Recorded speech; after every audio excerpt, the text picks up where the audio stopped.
Good morning and welcome to the Richard and Paul kitchen on this beautifully sunny spring morning. It's lovely, absolutely lovely. And we're here in the kitchen because Paul is going to be cooking another Instant Pot recipe. What is the recipe today, Paul? It's my version of baked beans. Baked beans. Now I have to say, when Paul said the other day that he was doing baked beans, because he has tested this recipe and cooked it a few times, I was like, really? Are we having that for dinner? Because I'm kind of like, give me a tin of baked beans and I love them. But I have to say, we had them on a baked potato with a side order of steamed veg, and I absolutely loved them. Absolutely loved them. We had them a couple of times. Delicious. Now, Paul, this is one of those recipes that is going to begin with the sauté function. It is, yes. We're just going to be sweating off the onions in olive oil to begin with. I just think that works a little bit better in this recipe. Yeah, and we certainly do have an array of ingredients. And so sauté function to begin with, then pressure cooking, and you're going to be using the natural release. Yeah, so instead of doing a fast release as we've seen before, we're doing a natural release as we did with the rice. I just have found in the cooking that I've done with beans that a natural release means that the beans stay together a bit better. I'm not quite sure why. It's just through experience, a natural release to me is better than a quick release. Yeah, I mean, it feels counterintuitive because one would think that the beans were subjected to a longer cooking period on the natural release because they're in the heat for longer. But your experience says that actually it's better for the cooking of beans that the natural release occurs. So yeah. Great. I mean, that's the thing about cooking, isn't it? It's about experience and it's about testing things. Yeah. And you've got a reasonable amount of experience now with using the Instant Pot. Reasonable. Yeah, I mean, we're just passing on the knowledge, or Paul is passing on the knowledge that he has got from experimenting.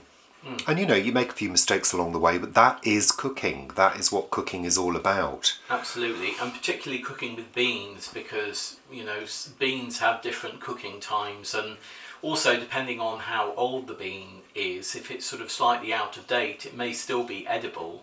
Likely still be edible, but it may be a longer cooking time. So yeah, there's always things that you need to try and factor in, but this seems to work for us. And let's not forget, with pressure cooking, if something isn't cooked, you can put it on for a little bit longer. And it will come up to pressure even more quickly because it's already hot. Yeah. Okay, and at some point watch out for a video that we're going to do which is basically going to try and dispel some of the fears and myths that people have around pressure cooking, because a number of the comments that we've had during this series have been, I'm frightened of my pressure cooker. Help, I'm frightened of my pressure cooker. And I think we're going to do a little video at some point to talk about that separately, but don't be scared. These new modern pressure cookers are, as far as we can tell, pretty safe. We've never had any accidents with them, and if used correctly, I don't think anybody should. So we've got an array of ingredients. I'm going to bring the camera over and we're going to go through the ingredients. Wow, it certainly is an array of ingredients here, and remember, we put the amounts of the ingredients in the description box below the video, so we'll show you the method in the video, but then the ingredients are listed there. Okay, Paul, what have we got? So today we're using olive oil, onions, garlic, bouillon powder. You can use stock cubes if you wish, onion powder, garlic powder, smoked paprika, apple cider vinegar, tomato puree, blackstrap molasses, maple syrup, bay leaves, pepper and mixed herbs, mustard, and we're using Dijon mustard, tin of tomatoes, beans. These are haricot beans that have been rinsed and drained, and grated carrot and finely chopped celery. We're also using water, which is in a container behind me. Lovely. Let's get on with it. Okay, so the function that you're going to select first of all, Paul, is sauté. And I'm pressing it. You can see it's come on here as normal.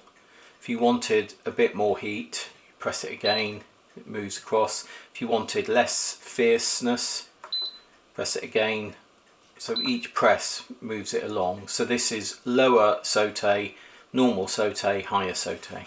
Okay, and what are we going with? Normal. Lovely.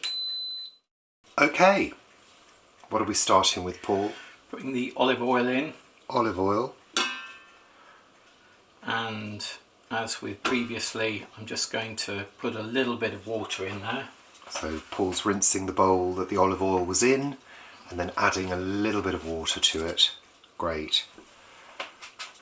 How long does it normally take to come up to temperature, Paul, on the sauté? A few minutes.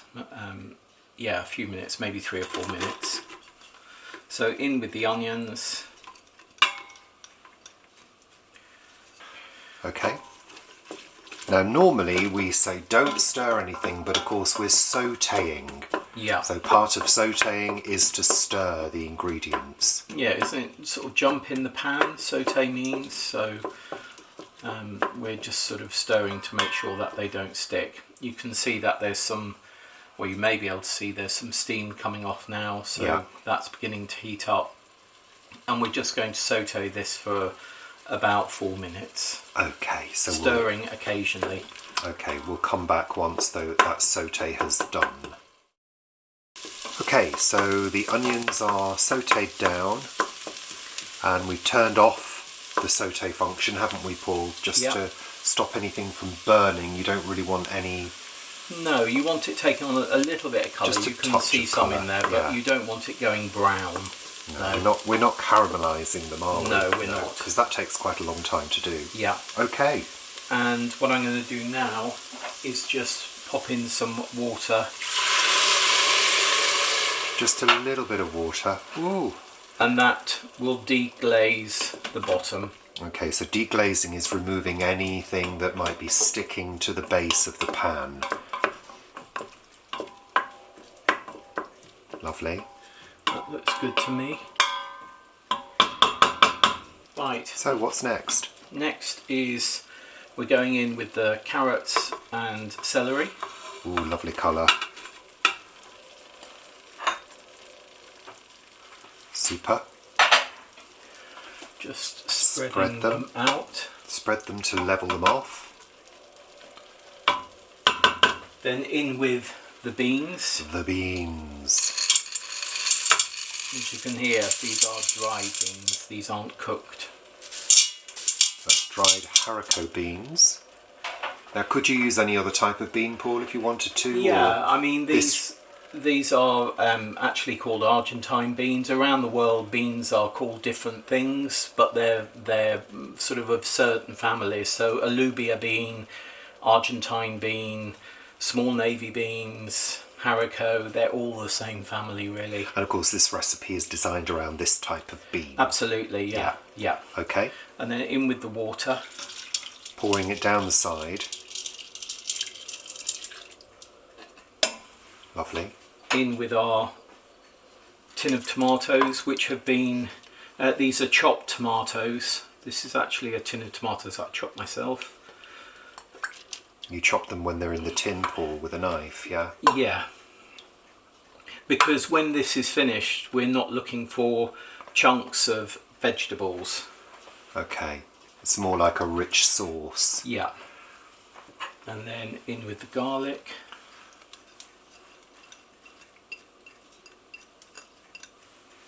Bay leaf, herbs, black pepper, apple cider vinegar, mustard,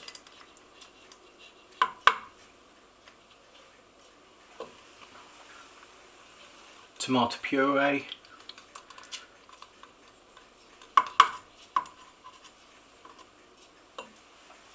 maple syrup,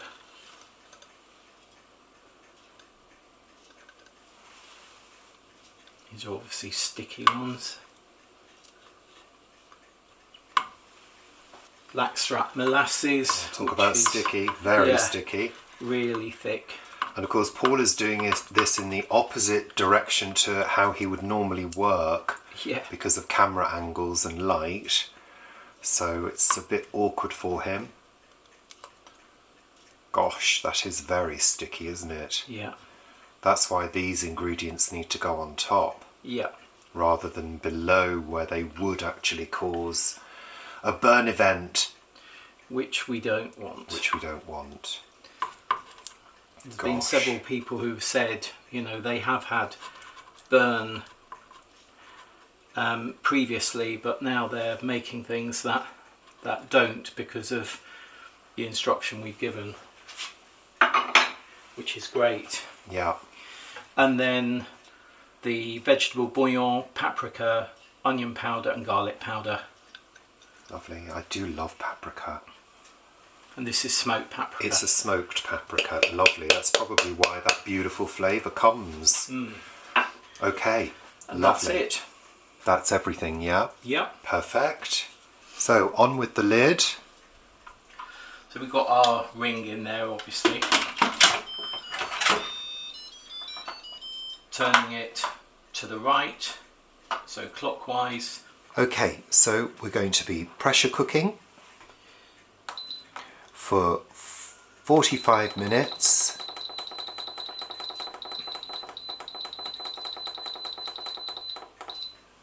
There we go. And take the keep warm off. That's it. And we will come back and have a look at the finished dish once the cooking and the natural release has occurred. So the cooking time has elapsed and the natural release has occurred. So that took about, how long would you say, Paul? About 40 minutes. Okay, so it's time to open the lid.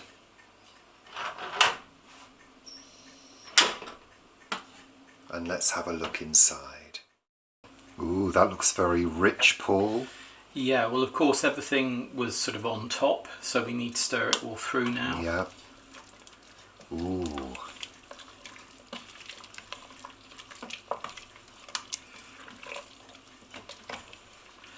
And, you know, the wonderful thing about a dish like this is that overnight, if you pop it in the fridge, it'll get even more flavourful, and also the sauce would thicken up a bit as well, but that looks rather lovely, I think. It looks very, very rich and gorgeous. And because we chopped the onion and the celery really quite small and grated the carrot, you can see it is mainly sort of just beans, which I think looks great. And of course there's 2 bay leaves in there. We'd remove the bay leaves before serving. Lovely. Okay, let's have a little look at how it serves. Oh, it looks rich. Oh, gorgeous. Beautiful. Beautiful colour on that sauce. It looks so rich and inviting and tasty looking. It's time to give it a go. Well, it's time to test Paul's baked beans. First of all, let's feel them. Oh, they're firm, but they yield when you crush them.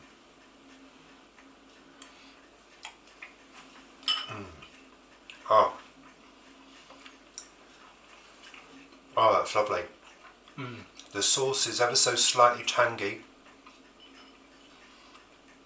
Has a sweetness to it. That would be delicious on anything. Baked potato, rice, pasta even, actually. I think that's You're rather in my lovely. light there, Paul. No, it is lovely. I think you're right. I think it would work really well with pasta. With a generous topping of cheese on top. Pasta al fagioli. Would it be that? Pasta and beans? I don't know. But yeah, it's a That's lovely a winner. one. That's a winner and well worth a try. I mean, it's obviously there is oil in there, but it's not sort of heavy on fat. But of course, with the maple syrup and with the blackstrap molasses, there is quite a bit of sugar in there. So maybe not something to have every day. Well, that's lovely, and I adore it. Well done, Paul. Thank you very much for watching yet another episode of Instant Pot Recipes with Richard and Paul. And remember, if you want it all, watch Richard and Paul. Bye for now. Bye. You just going to eat it? Yep. Well, there is some for later as well.